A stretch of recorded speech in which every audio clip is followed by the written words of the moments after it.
Hey, woman, you scared? Well, you damn sure should be.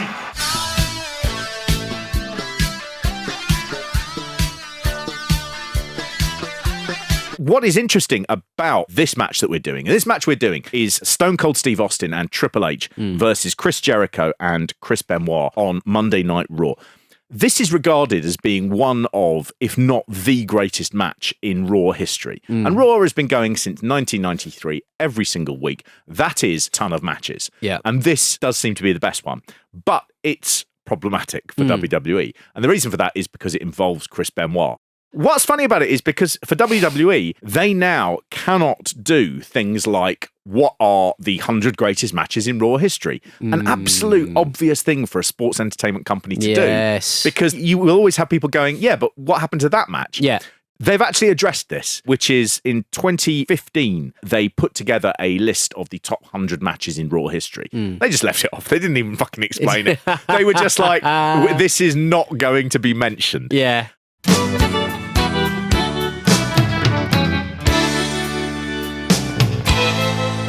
On the network, they do not mention Chris Benoit's name. In the match descriptions, they do not mention him. This match on the network is described as Mr. McMahon's incomparable duo of Stone Cold Steve Austin and Triple H reached the pinnacle of success by holding the WWE Intercontinental and Tag Team Championships simultaneously. Chris Jericho challenges both men to a tag team main event. That's just a lie. Not even tried. That's just a lie. He's just saying, well, it's... Why would you say that they meet their toughest opponents? Yeah, don't mention one of the... Chris Jericho and his partner, which is how you see it a lot. Yeah, but just going, Chris Benoit is not in this match, is absolutely mad. It was weird because I watched the Raw episode almost in full, and it was kind of skipped around a little bit, and it is fun this era. It really is a lot of fun. You got Terry Runnels throwing beer all over her boobs at one point. The Radicals. They've got a Devil's Haircut Beck rip-off song like you wouldn't believe.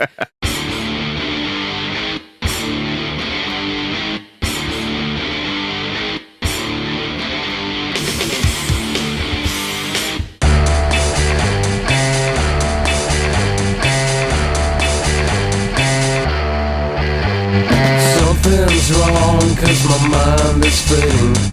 The writer censor turns up at one point and then they congratulate Mick Foley for his new book doing quite well. And Steve Austin and Undertaker have got a running thing where Undertaker keeps bothering his wife. Yes, that's right. I'm glad to see that everything's okay. Hey, woman, you scared? Well, you damn sure should be. Hey, Steve. I did not hit her. It's not true. It's bullshit. I did not hit her. I did not. Oh, hi, Mark. But it's not in this match. He's really worried about the Undertaker right throughout the show, and then at the end, Undertaker's not involved. Nope, not at all. This is a great period for the WWE, and it's the like reason a mini for that pay-per-view. Loads of things happening. That's why it's every good. week used to be. Yeah, that's I think why people who are long-term fans look at the current product and they're like, "This is appalling." Yeah, they're not even. I mean, I think objectively, you could watch pretty much any episode of Raw and go, "I didn't really get much out of that." If you know what Raw used to be, it's even worse. Yeah, because you were like, these used to be really good. And when you watch them back, you go, yeah, it's not even rose-tinted spectacles. Yeah. This was really, really good. The whole show is great. At this time, WWE are on a big fucking high. And the reason for that is 3 months before this takes place, they have purchased WCW. The war is over. They have won. They've also got loads more people, and they know what's coming up is going to be WWE versus WCW and ECW. That is going to run through, the year. They are mishandling that already. But what happens in this year is they are fumbling it. I think on this episode of Raw, it's revealed that Diamond Dallas Page has been stalking the Undertaker's wife, Sarah. And that is it. They bring in Diamond Dallas Page, who was one of the biggest stars of WCW, and basically go, "What if he was a creepy pervert?" That's kind of his background in nightclubs, isn't it? Yeah. I mean, that's kind of the thing. I think he probably wasn't a creepy pervert. I think he was probably a joyful pervert. Yes, and it's a bit joyful of a shame and triumphant. What you've got a company now that is not just going, "We are the only show in town, and we have won after all these years." You've got a load of their big stars coming off WrestleMania 17, the best most reviewed show in WrestleMania history.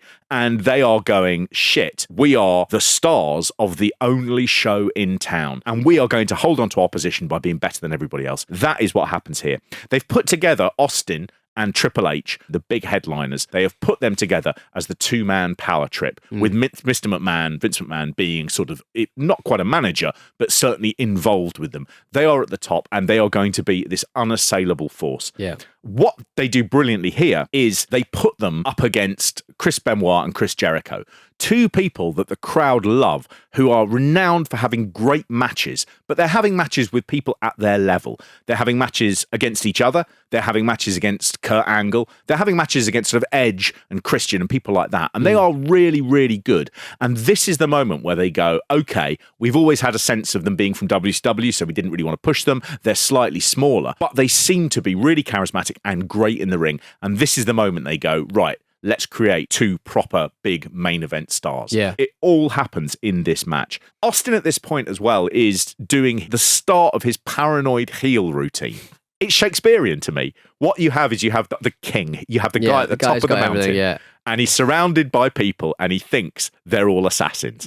Everyone is coming for Austin, and it's too much for Austin to bear. And I love the twitchy, nervous, paranoid, skitterish Austin you get out of this.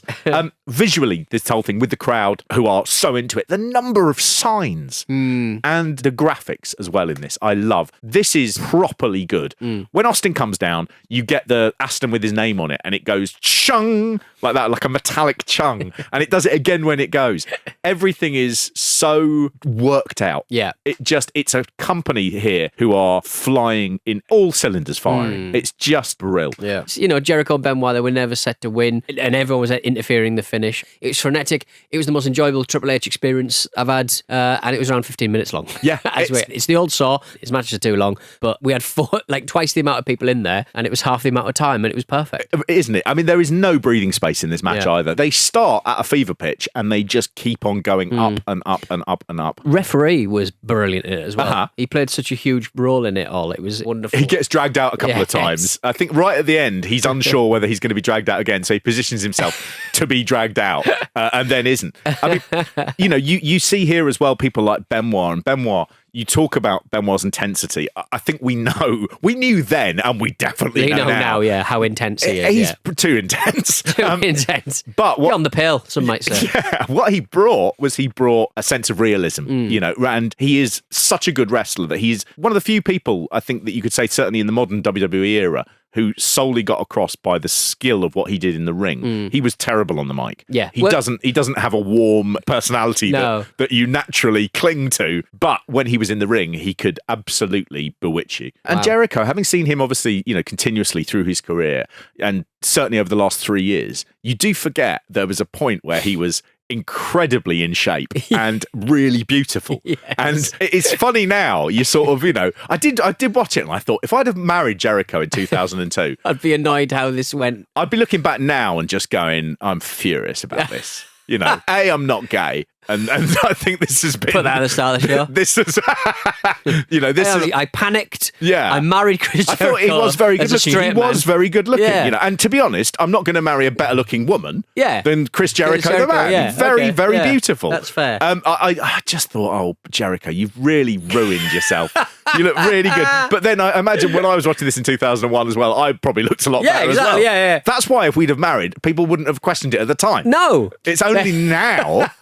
I mean, it's just non-stop this. What then happens is something that entirely changes the way that WWE is geared, which is close to the end. I think there's a pedigree, and while he does it, Triple H tears his quadriceps. Yes. It comes clean off the bone. I mean, I cannot imagine how much pain he was in, and he just couldn't walk. No. And he finished the But he's still going, I've got to break up that pin. Yeah. I basically, my leg is torn in two. Yeah. But gotta break up the pin. break up the pin. So what do I do? I mean, this has always been held up as one of those very few moments in Triple H's career where people are like, wow, you know, he's a gutsy dude. And this is the moment, really, where people are like, wow, he went above and beyond. Yeah. The unbearable pain. I don't think it's even pain. I think it's just like your leg has stopped working as well. You literally can't. Yeah, There's nothing you can do. I think the uncomfortableness of your leg just sort of going, nah. Yeah. Nah. Yeah. Like your brain's going, right? And your legs going, nah. No, it doesn't work now. It Like, doesn't work. You literally don't have the thing there. I am away from this. I am no longer your leg. I am just some meat that hangs off. And yet he somehow goes, I will make this leg do what I want it to do. He is out after this match for 8 months. He returns triumphantly at the 2002 Royal Rumble. Right. If I remember, he returns incredibly big. He's been doing far too much weight training. Yeah. And it basically, after this match, ushers in boring Triple H years where he's just too big. Yeah. Vince likes it though, doesn't he? He loves a muscle. Yeah. He loves a muscle. What Triple H then ends up doing is he goes on to face Chris Jericho, who at the end of the year has beaten in one night The Rock and Stone Cold Steve Austin to unify the WWF and WCW belts into the Undisputed Championship.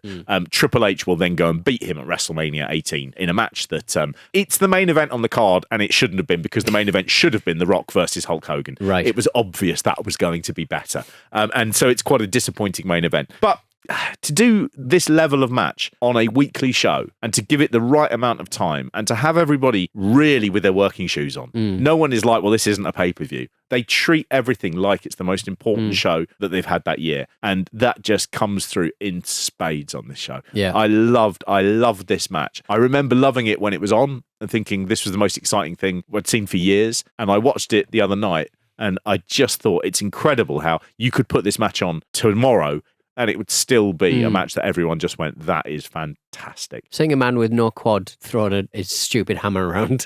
I was like, it looks even worse when you've got no leg, Triple H. Have you ever had a leg injury? Not to that degree, good God. Bashed knee here and there, rolled big fat ankle a few times. Yeah. They're horrible. Yeah. I was hoping you'd have a big end for this. Sorry. But I should have checked in advance. I mean, that's really my fault. Broke my collarbone when I was a kid. That's broke my bad. elbow. Did it really hurt? I don't know. I was a kid. I fractured my skull in one falling down the stairs event. Great. And broke my collarbone the next year in another falling down the stairs event. I don't think my mum was that good. I don't think. I look back and I sort of go egg and chips every day and falling down the stairs, fracturing my skull. I think that's. I don't know. I should say before we go on, this is not just WWE revisionism. There is another match in Raw's history that is seen as possibly being the greatest match of all time for the show. And that is a match from April 2007 that happened, I think, in London between Shawn Michaels and John Cena. Right. And it was one that nobody was really expecting to be as good as it was. It was a masterpiece. And that is very, very lucky for WWE. That they had one They had one that came in and people were going, that's maybe the best match. They have sort of gone, thank fuck for that. Thanks, John. Yeah, we don't have to say that Albert versus Matt Hardy might be one of the better matches in Raw's history.